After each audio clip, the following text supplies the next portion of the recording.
Assalamualaikum warahmatullahi wabarakatuh. Jumpa lagi di channel Metaverse University, channel yang akan menjadi penghubung antara dunia teori dengan dunia praktek di lapangan.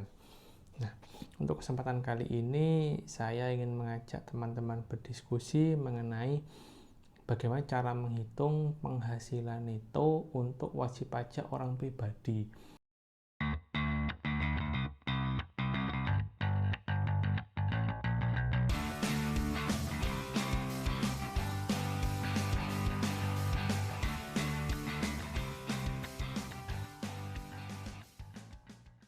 Karena yang dari kondisi lapangan yang saya temui ini masih banyak ya, jadi tidak kurangnya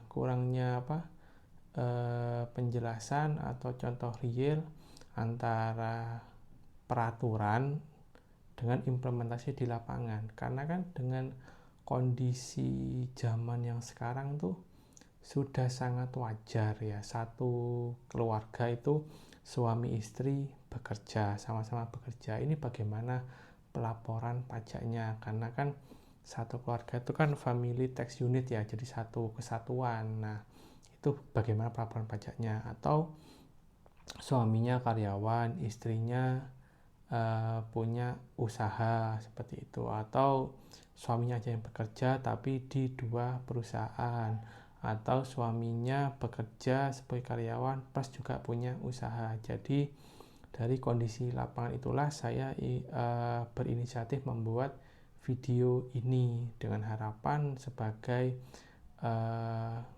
edukasi bagi wajib pajak yang memang dalam melakukan pekerjaan atau mencari penghasilan itu mempunyai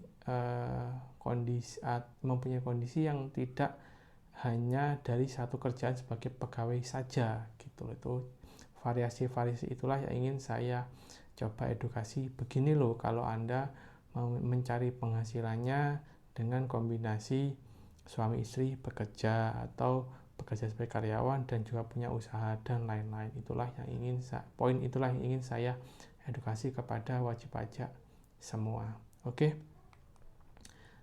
kita lanjut untuk mind mapping ya. Untuk mind mapping itu ini kita masih berbicara di poin B. Di poin B itu lebih tepatnya di bagian yang hitung ya.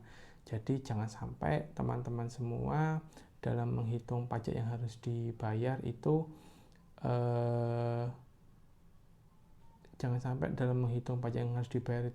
kurang atau salah paham seperti itu. Karena memang masih banyak saya temui di lapangan itu curhatan seperti ini. Saya sudah dipotong pajak loh, tapi kok masih disuruh bayar pajak seperti itu. Nah, saya spill sedikit. Patokannya itu bukan hanya di saya sudah dipotong pajak, bukan. Patokannya itu adalah saya sudah dipotong pajak berapa dibandingkan dengan berapa jumlah pajak yang harus saya bayar. Jika antara jumlah yang dipotong pajak dengan jumlah pajak yang harus dibayar itu sudah sama, itu sudah tentu sudah tidak perlu membayar pajak lagi. Tapi jika jumlah pajak yang dipotong ini masih kurang dari pajak yang seharusnya dipotong, sudah barang tentu harus ada kekurangan pajak yang harus dibayar. Nah, tujuan dari video edukasi kali ini adalah supaya Anda tahu berapa sih pajak yang harus Anda bayar, dan dibandingkan dengan pajak yang sudah dipotong oleh pihak-pihak pemberi kerja Anda. Jadi Anda bisa bersiap-siap kalau memang kurang bayar, ya dipersiapkan uangnya sejak dari awal menerima penghasilan supaya tidak kaget di kemudian hari seperti itu. Oke, kita mulai dari teorinya dulu ya.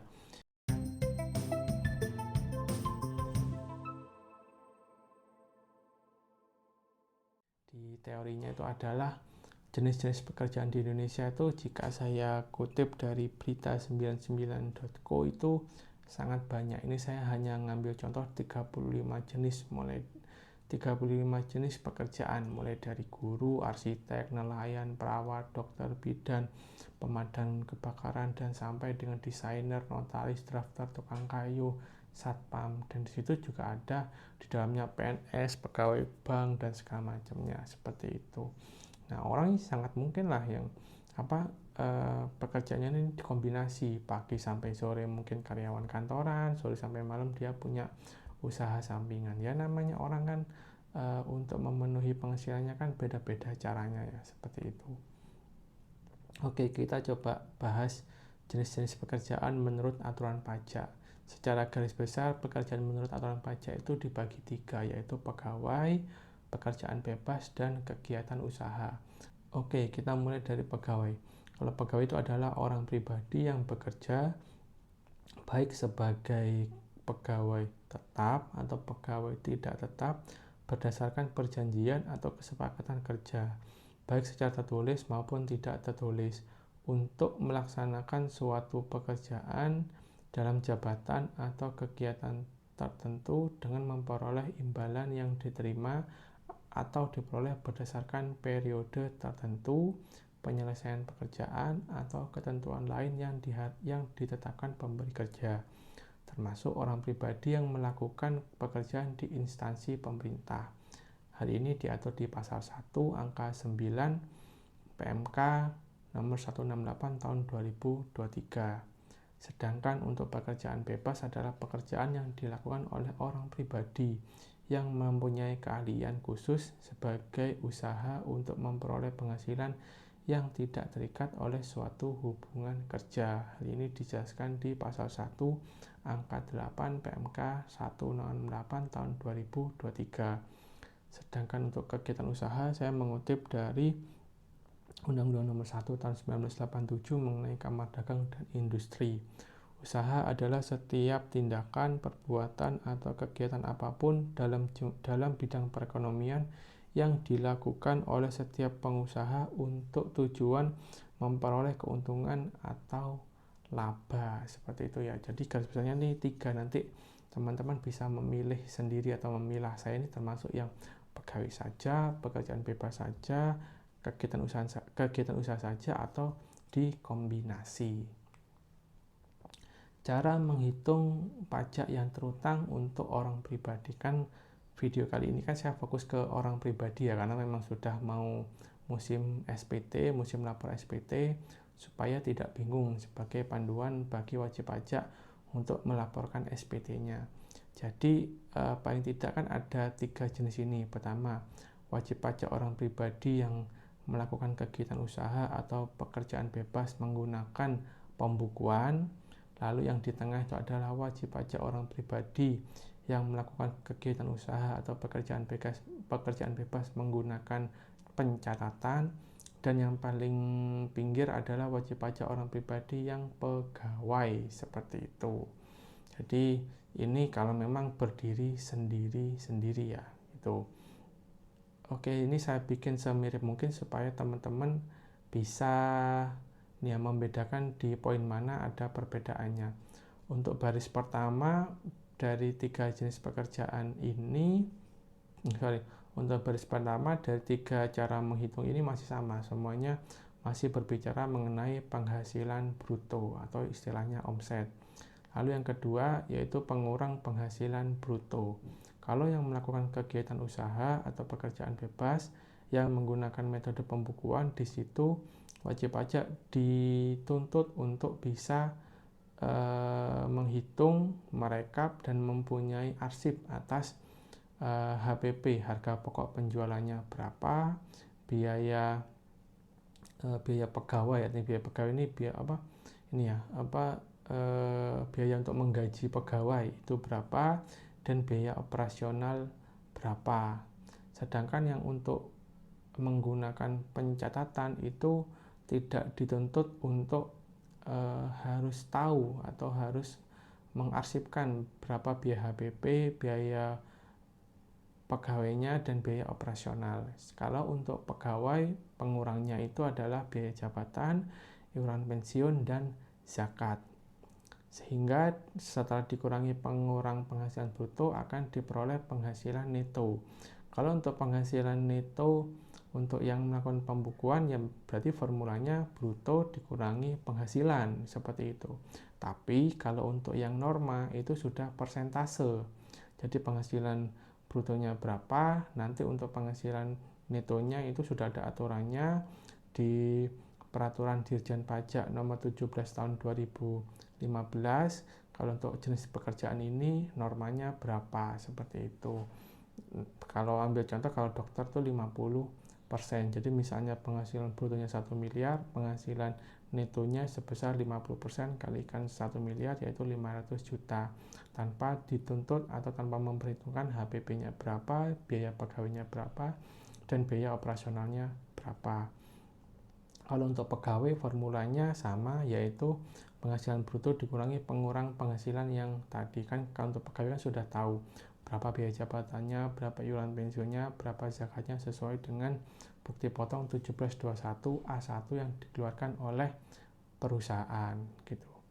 Lalu kalau untuk yang menggunakan pembukuan itu diperbolehkan jika mempunyai kompensasi kerugian fiskal. Kalau untuk pencatatan itu tidak ada, dan kalau untuk wajib pajak pegawai itu juga tidak ada, seperti itu.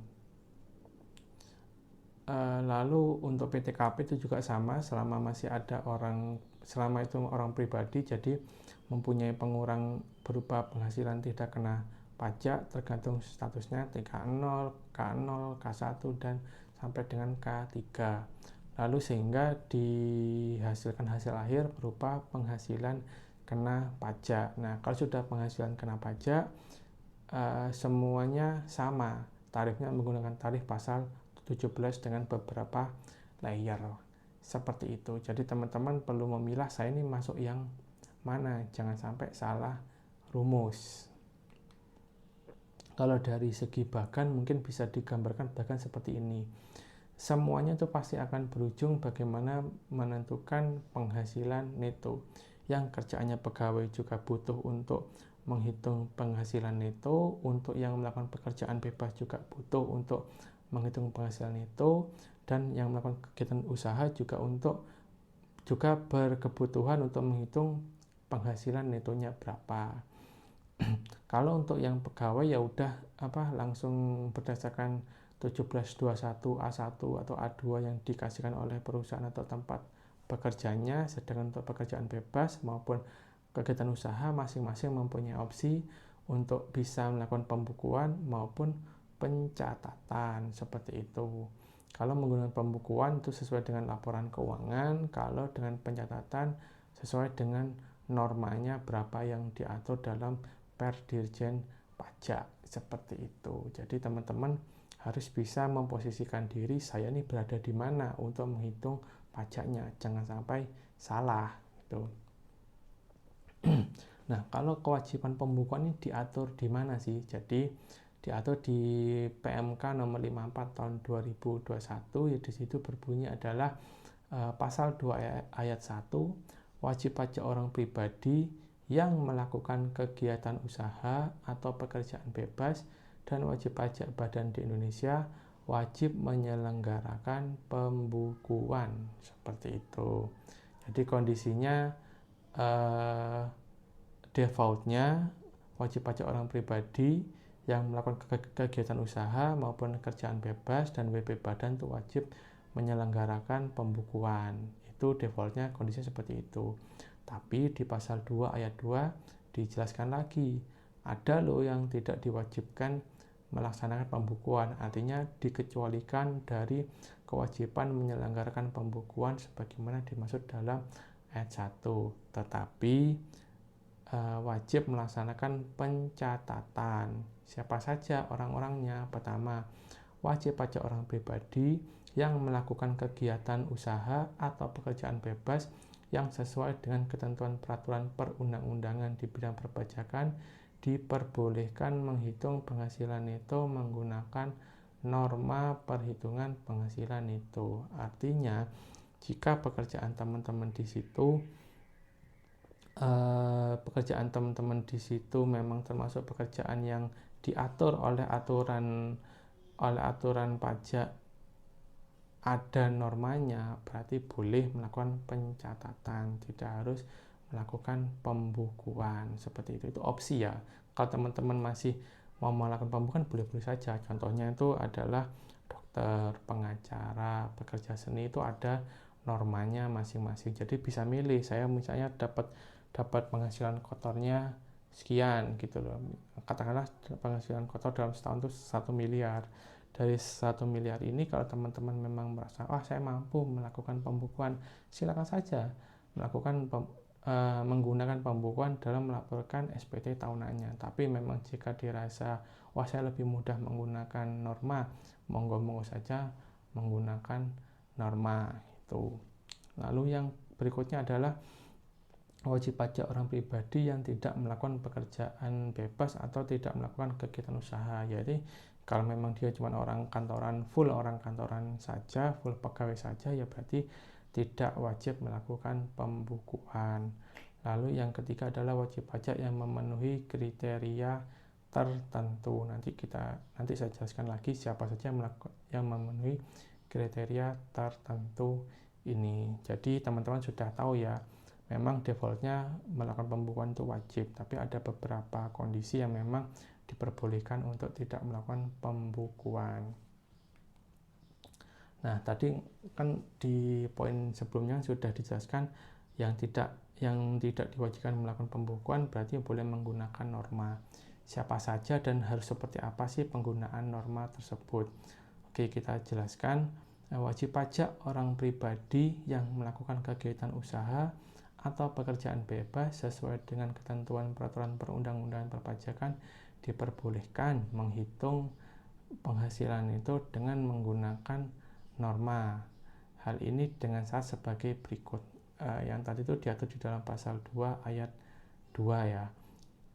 Syaratnya seperti apa? Pertama, dia harus melakukan kegiatan usaha atau pekerjaan bebas. Berarti kalau full pegawai nggak boleh ya, seperti itu. Jadi dagang, punya profesi itu boleh menggunakan norma. Lalu yang berikutnya, peredaran brutonya itu kurang dari 4,8 miliar dalam 1 tahun. Jadi omsetnya itu nggak sampai 4,8 miliar dalam 1 tahun. Kalau sudah lebih dari itu, mau tidak mau wajib melakukan pembukuan. Nah, apakah bisa secara sepihak? Oke, kan bisa lah kita ngatur diatur, saya ini melakukan kegiatan usaha, saya melakukan pekerjaan bebas, oke, memang seperti itu. Saya omsetnya memang kurang dari 4,8 M dalam setahun, oke, seperti itu. Apakah bisa serta-merta langsung menggunakan norma dalam SPT tahunannya? Belum tentu langsung bisa seperti itu. Lihat dulu, kalau memang pekerjaannya itu masuk dalam daftar yang menggunakan norma, maka harus memberitahukan dulu akan menggunakan norma melalui akun DJP online seperti itu. Jadi harus melakukan pemberitahuan dulu baru bisa menggunakan norma dalam SPT tahunannya. Karena jika tidak melakukan pemberitahuan maka dianggap akan menggunakan pembukuan seperti itu. Itu yang karena ini nanti akan berdampak besar. Mungkin wajib pajak orang pribadi tersebut akan tetap menggunakan norma dalam SPT tahunannya seperti itu. Submit sukses, tapi ketika nanti pihak kantor pajak mengetahui ini SPT tahunannya menggunakan norma, tapi tidak ada pemberitahuannya, jadi nanti akan dianggap laporan Anda itu menggunakan pembukuan dan ini berpotensi akan diperiksa. Potensi dari periksa itu ya bisa jadi perhitungan pajaknya berbeda dengan yang Anda laporkan seperti itu. Jadi perlu diingat bahwa memang harus ada pemberitahuan terlebih dahulu. Kapan pemberitahuan itu dilakukan? Paling lambat 3 bulan sejak terdaftar atau pada akhir tahun pajak. Jadi ya kalau memang terdaftarnya di bulan Maret tahun 2024 ya berarti maksimal 3 bulan sejak bulan Maret harus segera melaporkan atau memberitahukan mau pakai norma atau tidak. Kalau terdaftarnya di bulan Desember ya berarti di akhir Desember itu harus segera membuat keputusan mau menggunakan norma atau tidak untuk tahun depannya dengan cara memberitahukan kepada KPP seperti itu yang hal yang perlu diingat. Nah, bagaimana cara memberitahukannya? Apakah manual melalui surat?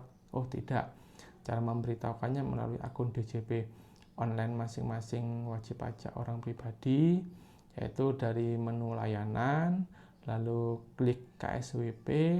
Nanti di situ untuk keperluannya ada untuk opsi pemberitahuan penggunaan NPPN, lalu pilih tahun pajaknya, lalu nanti dicetak BPPS-nya kalau semua sudah eligible seperti itu ya. Jadi itu hal yang perlu diketahui. Kalau sudah punya pemberitahuannya ini berarti bisa menggunakan norma dalam SPT tahun depannya. Lalu detailnya bagaimana nih mengenai yang tadi dijelaskan tuh, kalau syarat penggunaan norma yang untuk kriteria tertentu kan memang sudah diatur di pasal 2 ayat 2 huruf C. Wajib pajak orang pribadi yang memenuhi kriteria tertentu diperbolehkan untuk tidak melakukan pembukuan. Syaratnya pertama, memang dia melakukan kegiatan usaha atau pekerjaan bebas, lalu peredaran bruto dari kegiatan tersebut secara keseluruhan itu dikenai PPh final dan omsetnya tidak melebihi 4,8 M dalam setahun. Hal ini relate dengan yang diatur di PMK nomor 164 tahun 2023 yang biasa kita sebut dengan PPh final UMKM ya, seperti itu, yang tarifnya 0,5%. Nah, kalau orang-orang yang eligible untuk menerapkan PMK 164 tahun 2023 tersebut itu tanpa memberitahukan melalui akun DJP online, tanpa memberitahukan kepada KPP akan menggunakan norma, bisa-bisa saja langsung menggunakan pencatatan seperti itu. Oke, poin ini adalah poin penting, tolong benar-benar diperhatikan Anda ada di posisi yang mana. Oke, contoh dari contoh kondisi lapangan ini, lagi-lagi saya menggunakan contoh yang ada di rumah sakit ya. Pertama, sangat mungkin adalah dokter itu mempunyai satu sumber penghasilan. Jadi penghasilan sebagai pegawai tetap di rumah sakit. Nah, untuk penghasilan seperti ini, sebagai pegawai tetap di rumah sakit, penghasilan netonya sebagaimana yang tertulis di bukti potong 1721A1 atau 1721A2 yang diberikan oleh rumah sakit. Sudah nggak usah pusing-pusing lah menghitung penghasilan neto, sudah nurut apa kata yang tertulis di bukti potong. Lalu kemungkinan kedua, dokter mempunyai dua sumber penghasilan, yaitu sebagai pegawai tetap rumah sakit dan ditambah sebagai buka praktek dokter. Kalau sebagai pegawai tetap rumah sakit sama seperti di atas, yaitu penghasilan netonya dari bukti potong yang diberikan oleh pihak rumah sakit. Yang kedua adalah penghasilan dari membuka praktik dokter, bisa di beberapa rumah sakit atau di satu rumah sakit. Wajib pajak bisa memilih opsi untuk menggunakan norma dengan terlebih dahulu memberitahukan kepada KPP melalui akun DJP online seperti tadi yang saya contohkan. Ya, kalau memang dirasa mampu dirasa mampu untuk menerapkan pembukuan, ya monggo-monggo saja, tidak harus menggunakan norma. Yang penting itu kalau mau pakai norma harus melakukan pemberitahuan terlebih dahulu. Lalu kemungkinan yang ketiga adalah dokter mempunyai 3 sumber penghasilan sebagai pegawai tetap rumah sakit, lalu membuka praktek dokter, dan yang ketiga mungkin dia buka restoran. Berarti kalau sudah buka restoran, usaha dagang, berarti di situ bisa masuk di ranah sebagai wajib pajak yang menerapkan PPh final yang biasa kita sebut dengan PPh final UMKM. Jadi skema-skema seperti inilah yang biasa terjadi di lapangan. Monggo teman-teman semua menyesuaikan saya ini termasuk yang mana gitu, termasuk yang pertama, kedua, ketiga, atau yang pegawai tetap dan mempunyai usaha. Kan kondisi di lapangan berbeda-beda, perbedaan kondisi kerjaan nanti perbedaan cara menghitung penghasilan netonya. Disitulah pentingnya teman-teman memahami bagaimana cara saya menghitung penghasilan neto dari pekerjaan yang jenisnya seperti ini. Dari diketahuinya cara menghitung penghasilan neto, nanti juga dengan mudah diketahui untuk menghitung pajaknya. Oke, sebelum kita lanjut ke contoh kasus, ketika teman-teman akan mengisi SPT tahunan kan ada info ya, teman-teman disuruh memilih status kewajiban perpajakan suami istri. Jadi di situ ada kode yang namanya KK, HB, PH, MT. Nah, kalau kondisi umum adalah itu yang saya banyak temui adalah KK atau kepala keluarga. Nah, KK itu apa sih? KK itu singkatan dari kepala keluarga, yaitu status suami. Status KK itu berarti suami dan istri tidak menghendaki untuk melaksanakan hak dan kewajiban perpajakan secara terpisah dari istri. Secara terpisah, jadi maunya digabung di NPWP suami. Istri dalam melaksanakan hak dan kewajiban perpajakannya itu menggunakan NPWP suami. Biasanya tuh ya memang istrinya tuh punya usaha ya, usaha catering atau usaha apa. Jadi semua pemotongan pajaknya tuh menggunakan NPWP suami. Contoh inilah yang paling banyak saya temui di lapangan. Karena ini menganut prinsip atau sejalan dengan prinsip family tax unit. Jadi satu keluarga itu sebagai satu kesatuan seperti itu. Tapi kalau istri sebagai pekerja kantoran atau sebagai pegawai juga bisa kok memilih menggunakan status KK ini seperti itu. Itu sangat diperbolehkan supaya juga tidak bingung ya. Lalu ada status HB atau hidup berpisah. Status ini artinya penghasilan suami dan istri dikenai pajak secara terpisah karena memang suami istri telah hidup berpisah secara putusan hukum. Nah, ini artinya suami istrinya telah bercerai ya. Jadi maka perhitungan PPh terutang, laporan harta, dan laporan SPT dilakukan secara masing-masing seperti itu. Lalu yang ketiga yaitu pisah harta. Ini suami istrinya masih dalam ikatan suami istri, tidak cerai ya. Cuman memang mereka menghendaki dikenai pajak secara terpisah dan memang sudah ada perjanjian pemisahan harta. Dan kondisi ini apabila suami istri memang menghendaki pemisahan harta, maka istri memperoleh NPWP sendiri yang berbeda dengan suaminya. Jadi suami punya NPWP, istri juga punya NPWP. Nah, untuk menghitung penghasilan netonya itu digabung dulu, penghasilan neto suami istri digabung dulu, nanti habis itu untuk pajaknya nanti proporsional lah, seperti itu, proporsional berdasarkan penghasilan netonya seperti itu. Lalu untuk yang MT atau memilih terpisah, yaitu penghasilan suami istri memilih untuk menjalankan hak dan kewajiban perpajakannya sendiri-sendiri. Ini memang agak mirip dengan pisah harta tadi, tapi tetap memiliki perbedaan dengan kalau tadi pisah harta itu memang ada perjanjian tertulisnya, kalau memilih terpisah itu tidak ada perjanjian tertulisnya. Jadi kondisinya memang seperti itu, nanti disesuaikan teman-teman semua ini masuk kategori yang mana. Tapi memang saya berdasarkan pengalaman saya paling banyak di lapangan itu pasti opsinya adalah kakak atau kepala keluarga digabung dengan suami. Oke, itu adalah teorinya, sekilas mengenai teori. Dari teori tersebut adalah yang penting adalah contoh perhitungannya ya. Jadi teman-teman harus tahu contoh perhitungannya atau contoh penerapannya tuh seperti apa.